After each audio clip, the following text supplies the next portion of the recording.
Al takkaa ilaalimee jettee jaarsa ishee naaf kennite.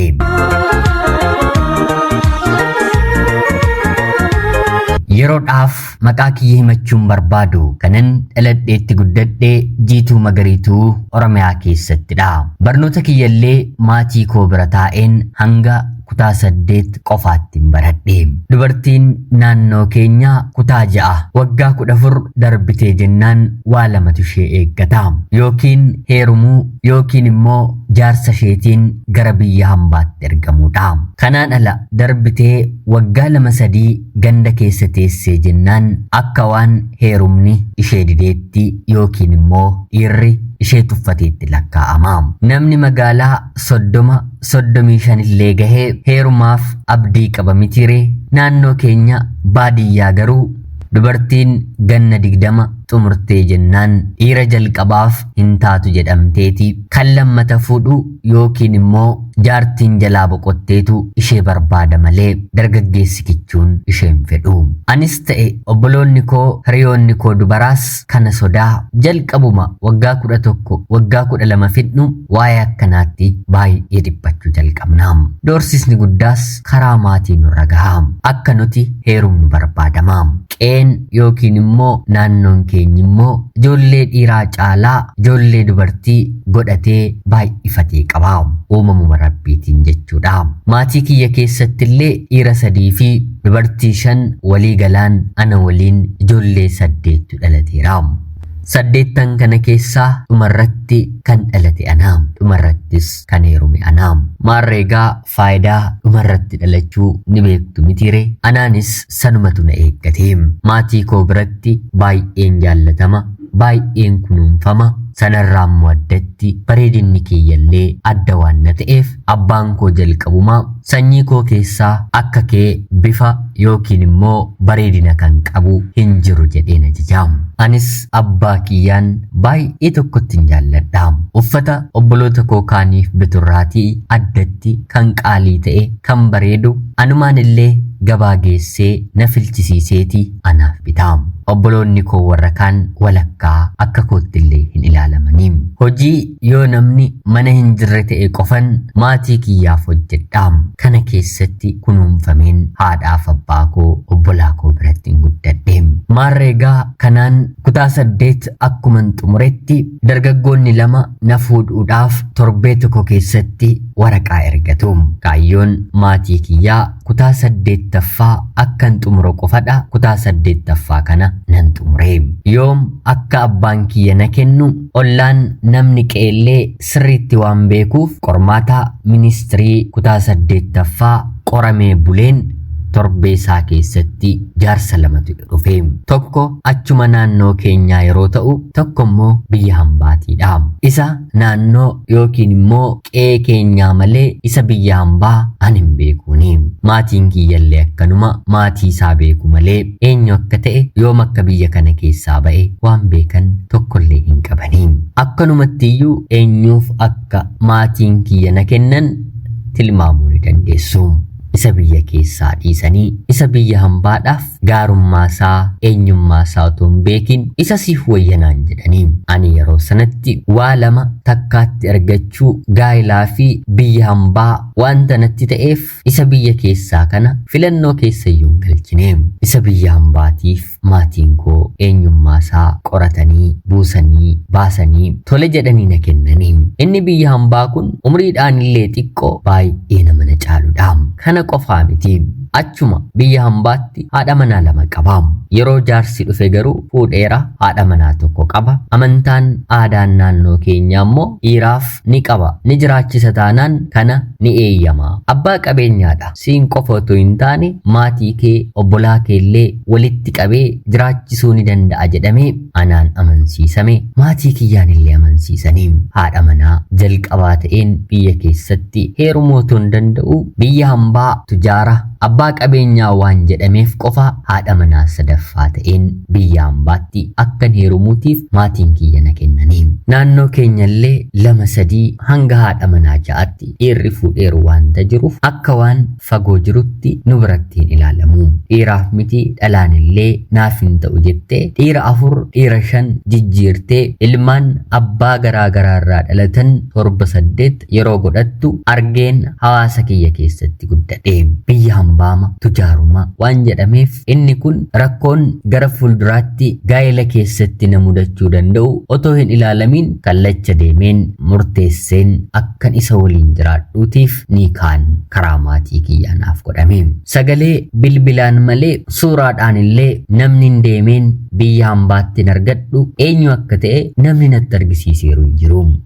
Hooy jedhamee dubbiin takkumatti dhume. Gaa'ellis biyya Arabaatti isiniif ta'an jedhame.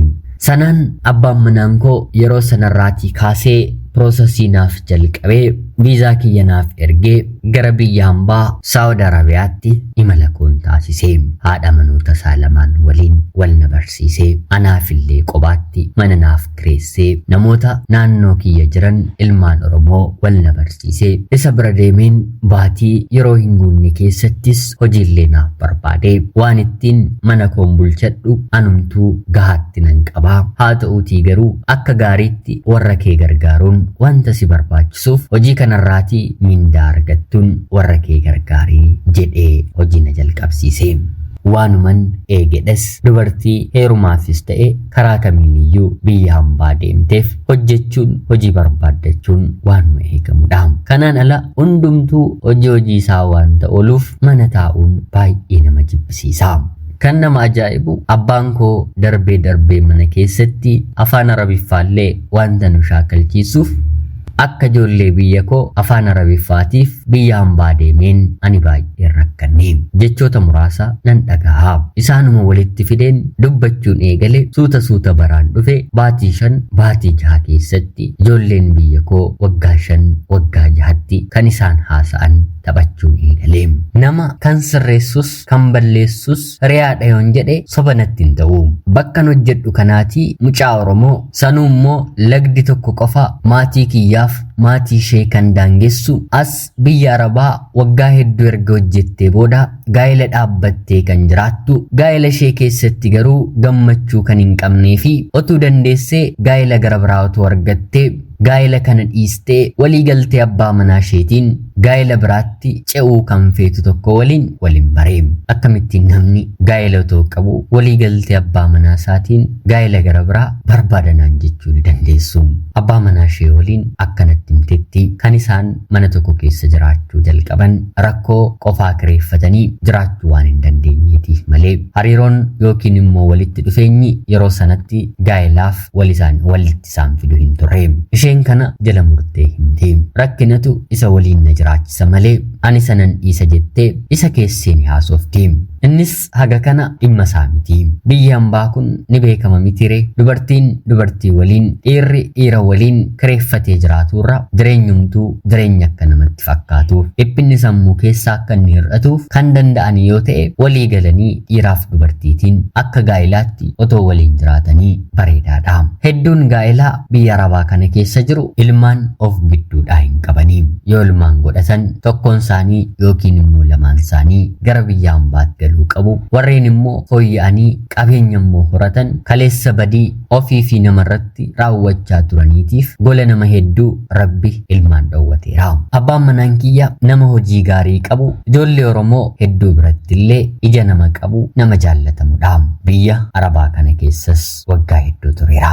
Gaa'elli isaa lamaan dubartootuma hojiidhaaf biyya Arabaa dhufan biratti yeroo ta'u kan sadaffaa kan kiyya garuu biyya dubartii kabaja qabdu bareeddu yoo waliin hin dhaabbadhu na bareechitu jedheeti na bitatee na fidate jechuun hin danda'amu. Haadha manaa 3 ana waliin namni kuni qabaatus haa ta'uutii garuu anaa fi haadha manoota warra kaan qixxeedhaan hin bulchu. Umriidhaan illee xiqqoo dachaa umrii kootiin ol wanta na hangafuuf dubbii hedduu danda'een isa waliin hin haasa'u. Akka haadha manaaf abbaa manaatti miti akka hiriyaamatti iyyuu sa'aatii dheeraa teenyee haasofnee hin beeknu. Jaalachuudhaaf yookiin immoo fedhii gaa'elaa isaaf godhachuudhaaf yaalii guddaa gaggeesseera. Haa ta'uutii garuu inni yeroo ana bira dhufu maallaqa naaf kenna, na waliin ciisa, dhimma isaa fixata, yoo tole baatiitti guyyaa tokko yookiin immoo lama ana waliin bulaa. Ishuma kanaan daa'imni akka dhuumamu barbaade gaa'ela waliin dhaabbannee waggaa 2 booda intalli obbo Baluu naaf deessuu didde jedhee hiriyoota isaatti namoota biyya koottiyyuu na komachuu jalqabe. Ani dhuguma gaa'ela koo keessatti nama komatamu hin turre. Isatu yeroo naaf hin kennine. Daa'imni uumamuuf yoo xiqqaate haati manaaf abbaan manaan wal qunnamtii saalaa gahaa torbeetti si'a 3 yookiin immoo si'a 2 waliin gaggeessuu qabu. Ani garuu isa waliin wanta kana kan hin argadhu baatiidhaani. Yeroo tokko immoo guyyaa marsaan laguu kiyya jiru dhufee na waliin ciisaa. Safuu sodaa hedaa hin qabu. Haadha manaasaa lammataa baay'ee jaallata. Qixxee miti ruubii isheellee nu hin godhu. Isheef miti maatii isheef biyyatti mana ijaareera. Kan jalqabaarraa ilmaan 2, ishee kanarraa immoo ilmaan 3 qaba. Gaa'ela keessallee nama waggaa hedduu tureera. Kanaan egaa miidhamuu kiyyatu oolaare waggaa 2, waggaa 3, waggaa 4 gahe matuma kiyyaayyuu maatiin koo daa'ima godhattanii jedhee yeroo na gaafatu qaanfachuun jalqabe. Obboloonni koo waggaa 4tti heerumanii ijoollee 4 kan godhatteetu obboleettii nan qaba. Ani garuu waggaa 4 gaa'ela godheen dhala argachuu hin dandeenye. Rakkoo gadameessa kiyyaas akka hin taane, rakkoo kansaas akka hin taane sirriitti nan beeka. Kanaan egaa abbaan manaan kiyya kuni na dhiisuudhaaf sababan dhala godhachuu fi dadhabetti narraa fagaachuu akka barbaadee fi bakka kiyya haadha manaa gara biraa biyyaa fuudhee fidachuu akka barbaadu karaa hiriyoota isaa dhaga'uun jalqabe.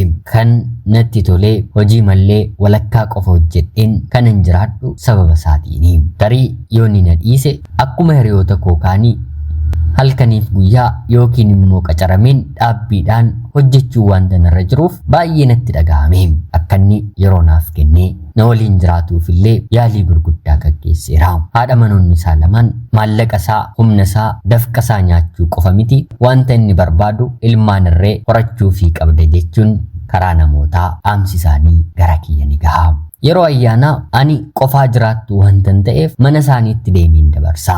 Akka haadha manaa isaatti otoo hin taane anaan isaan kan na ilaalan akka hojjettuu mana isaaniitiif. Guyyaa tokko guyyaa 2 ol anis isaan biratti hin dabarsu. Ilaalchi isaanii anaan gadi na qaba. Anis haadha manaadha mitiire silaa akka macaafaatti hunduma 3 keenya qixxee bulchuu qaba mitiire inni kanan gooneem. Dhumarratti guyyaa tokko hiriyaa koo waliin hojjennu kanaatiin waa'ee jireenya koo icciitii anaaf isa gidduu jiru darbe immoo dhiira waliin ciiseen gammadeen akka hin beekne guyyaa na waliin bulullee abbaan manaan koo humna akka hin qabne kun immoo daa'ima akka nuti hin horanneetiif sababa cimaa akka inni ta'e yeroon isheetti himu daa'ima godhachuuf humna hin qabu taanaan akkamittiin warreen kaanirraatii dhalchuu danda'e ilmi dhiiraa akkanan jedhamu jettee na gorsuuf yaalte. Ittuma fufeen aarii keessa koo anaan dhiisee bakka kiyya dubartii gara biraallee biyyaa fidatee fuudhuu akka inni barbaadu yeroon ittiin himu mee yeroo waliin ciistan akkamitti ciistu? Inni akkamittiin qophaa'a? Atiyoo akkamittiin qophooftaa? jettee na gaafatte.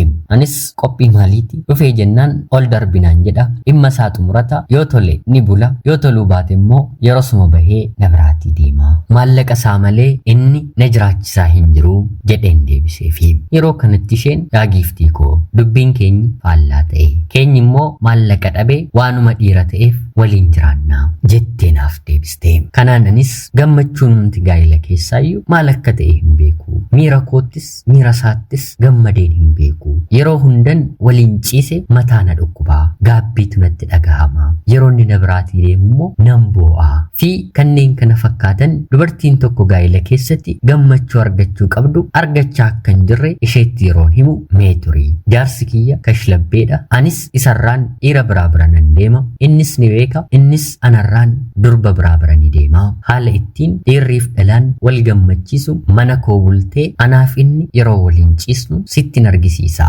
jettee haasoo baatiiwwanii booddee kanarra geenye. Anis toleen jedhee mana isheen dhaqee abbaa mana ishee waliin walii galteetudha. Jireenyi isaanii gaa'ilan jedhamu jedheen isanitti meera. Garuu immoo gaa'iluma biyya ormaa kana keessatti uumamutu hedduu isaatu akkanaa. Yeroo isaan uffata walirraa baasan dabareedhaan yeroo wal tuttuqan qulqullina isaaniif hammam bakka akka isaan kennan bakka siree isaanii hammam akka isaan kabajan yeroo inni ishee baatu yeroo dhungatu yeroo tuttuqu miirri isaanii qixxee yeroo deemu hunduma isaa taa'een ija kootiin hin argee. Wantan qaamaan raawwadheen gammachuu dadhabe ija kootiin argeen gammachuu koo xumuradhee. Ishee bira erga xumuree booda ana birallee akka inni dhufu ajajjeenii ana bira dhufee. Wanta ishee irratti raawwate qaama dhiqannaa irraatii kaasee hunduma isaa waliitiin raawwanne. Yeroo jalqabaatiifis dubartii ta'een miira dhiiraatti gammachuu guutuun natti dhagahame. Wanti kamiyyuu hafee dhiira akkanaa waliin gammadanii otoo jiraatanii jedheen achuma ishee biratti hin dubbadhe. Kanaan garuu wanta hiriyaan koo kun na goyyomsitee goote ta'ii isaan raawwatan guutummaa guutuutti moobaayiliidhaan akka ani waraabu na taasisteetti. Kan ishee qofa miti kan koollee guutummaa guutuutti jalqabaa hanga dhumaatti anaaf waraabdeetti. Bilbila koottis naaf dabarsiteetti. Haa ta'uutii garuu kan koo malee kan ishee anaaf hin dabarsine.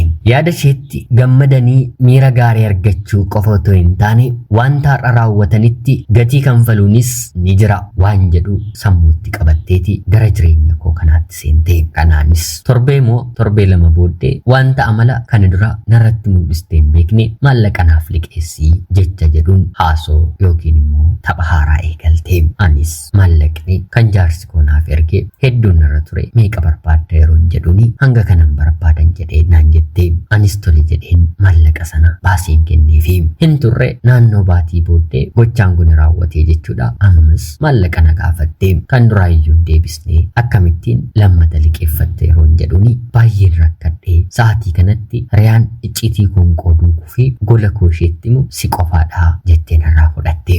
Sadaffaarratti bakkuma hojiitii hojjechaa otoo jirru mana otoo jaartuu biyyaa simmintoon ishee har'atee baay'ee akka rakkatteettu namoota naannoo keenya jiranitti bilbiltee yeroo haasoftu gurra kootiin hin dhagahee. Anis obbolummaan gidduu kana rakkoon guddaarra jirta kaa jedheen ture ani siif hin kenna jedheen maallaqa sana nan kenneefi si'a sadaffaaf maallaqa liqeesseefi tole jettee gammaddee narraa fudhatte. Si'a sadan kana keessatti maallaqa guddaa liqeesseefi kan naaf kennu abbaa manaa koodha waan ta'eef wantan maatii koof godhu hundumaa immoo godhee wanta raawwadheeruuf guddaa ta'es natti mul'atu ture. Guyyaa tokko naaf deebisti jedheen qalbii koo keessatti qabadheera. Edaa isheen bakka abbaa manaa ishee guyyaa tokko na waliin akka ciisu goote maallaqa na gaafachaa jirti. Kanaan otoo hin jedhu daa'imnillee gadameessa koo keessatti uumama. Nan waqtii yookiin immoo baatii kan hin uumamne akkamittiin turtii amma kanaa booddee naaf uumama jedheen ofiin shakkee. Shakkii qofa otoo hin taane kan abbaa manaa koollee akka hin taane jala muree sammuun koo natti hime. Baatii sadaffaarratti isa sirrii deemeen mana yaalaatti yeroo mirkaneeffadhu naheen hiriyaa koo kanatti hin bilbilee kolfitee biizinasii haaraa arganne kanaan jettee maal akka isheen jechuu barbaadde yeroo sanatti anaaf ifan ture. Haa ta'uutii garuu anarratti qumaara haasa'uu eegalteetti. Guyyaama sanas abbaa manaa ishee irratti bilbilte baga gammadde kaa abbaa mucaa ta'uu fi jettee itti haasofte. Yeroo naaf bilbilu heeyyeen uumameera. Haa ta'uutii garuu kan kee haa ta'u kan isaa haa ta'u waan hin beekne hin qabu. Waggaa amma kanaa waliin tureen daa'imni uumamuu dide akkamittiin si waliin guyyaa tokko qofa raawwadheen akkana ta'an jedheeni. Yeroo kana innis wanti ta'u hin beekamu garuu immoo karaa kamiiniyyuu hin sodaatiin si maddiin dhaabbadha naan jedhee. Yeroo sanarraatii kaasee inni torbeettis guyyaa sadiittis naaf bilbiluu eegalee. Abbaa manaa kiyyaatiin siif ulfaa'eera jedheen akka haaraatti gammadee hangan dahuttis baay'ee na kunuunsee biyyaan baa dhufeen waggaa shanaffaa koorratti daa'iman godhadhe. Haa ta'uutii garuu hiriyaan koo kun maallaqa narraa liqeeffachuu isa liqeeffatte immoo deebisuu dhiisuu ammayyuu akkuma itti fufteetti jirti. Daa'ima argan godhee booda na doorsisuu yookiin immoo viidiyoo kana abbaa manaa kootti kennitee jireenya kiyya diiguu akka barbaaddellee eenyu jireenya gaarii jiraatee eenyu immoo jireenya gaarii hin taane akka inni jiraachuun feene ifaa ifatti natti himte. Sanaan anis maaloo viidiyoo kana naaf balleessiitii maallaqati barbaaddu siif hin kennaa jedheen kadhadheeni. Tole jettee maallaqa guddaa na gaafatte. Dhugaadha akkuma biyya hambaa kanatti iyyuu maallaqni kun maallaqa guddaadha. Kana jedheen lakkoofsa isaa dubbachuun barbaadu. Kana siif kennuu hin danda'u. Haa ta'uutii garuu hanga kanaatti siif hin kennan jedheeni. Isheenis fidinaan jettee viidiyoo sanallee siif balleesseera naan jette. Tole jedheen fudhee kanaan kana naaf dhaabbatu natti fakkaatee ture. Haa ta'uutii garuu maallaqa guddaallee fudhatte naannoo koorraa fagaachuu diddee. Daa'imni koo dhalatee jabaachaa dhufee baatii 7 baatii 8 yeroo xumuru koppii abbaa manaa ishee fakkaate. Kun immoo isheefis ragaa qulqulluu ta'ee fi rifeensi isaa fuulli isaa wanti hundumtuu isa fakkaata. Kanaan naannoo baatii 7 booda maallaqa saafe naaf galchii jettee na gaafatte. Anis hin qabu jedheen qabdu taanaan gaa'ela keetu diigama naan jette. Anis wantan godhuun dhabee maallaqni sun immoo harka kiyyarra hin turre. Silaa akka gaa'elli koo kun diigamu hin barbaadun ture. Diraamaa isheen narratti raawwachaa jirtu kana tokko lamaan abbaa manaa isheetti himaan ture. Inni karaa tokko maallaqa sana barbaada. Maallaqa fudhattu isaafillee ni kenniti. Karaa biraa immoo gochaan kun sirrii miti. Yoo ta'es kan dhalate daa'ima koodha jedhee gara koos ta'uu barbaada. Ishee biratti immoo gara ishee ta'a. Dhumarratti dubartiin kun abbaa manaa kootti jabeessitee bilbilu waa'ee koo itti haasa'uu eegalte. Kanaan ol salphachuun hin jiru mitiire guyyaa tokko otoo hin beekiin tikkeettii xiyyaaraa kutadheen otoo hin ajjeesiin gara biyya kootti hin galee. Maallaqa hamma kana narraa nyaattee viidiyoo guutuu anaa fi abbaan manaa ishee waliin ciisne abbaa manaa kooti ani biyya galuu dhageessee isaaf ergitee eessayyuu yoo ta'e nan dabarjeteeni. Abbaan manaa koo na ajjeesuuf hanga biyya Itoophiyaatti dhufe. Daa'imnillee kan isaa akka hin taane hubate. Ani mana firaa dhokadheen ture. Si'a 3 biyyaan baatii gara koo dhufe na argachuu hin dandeenye. Booddee irratti suuta as ba'aa waan uumame hundumaa maatii koo hubachiisaa. Maatii koo waliin araaraan uummadhee maatiin kiyya gara koo qoranii rakkina koo hundumaa jalqabaa kaasanii naaf hubatanii akka inni na hiikuufis dirqisiisanii akka inni na hiiku taasifame. Kanaan waggaa 2 booddee eenyu dhufee yoo na fuudhe gaariidha. Abbaan mucaa koo jireenyi biyya ormaas hiika dhabdee fi waggaa hedduu hojjetee jijjiiramuu waan dhabeef asuma waliin jiraanna naan jedhee na fuudhee waliin jiraachuu jalqabne. Daa'ima lammataa ilma dhiiraa kanuma isa fakkaatus waliin dabalannee jireenya keenyatti fufne. Jireenya namaaf hin taane kunoo akkana nama godha. Re'aa ofiitiin gatii gaarii kanfaluunis gatii hin taane kanfaluunis ni jira. Ana obboleettii keessan Jiituu Magariituu Oromiyaa keessaati. Ulfaadhaa nagayaatti galatoomaa.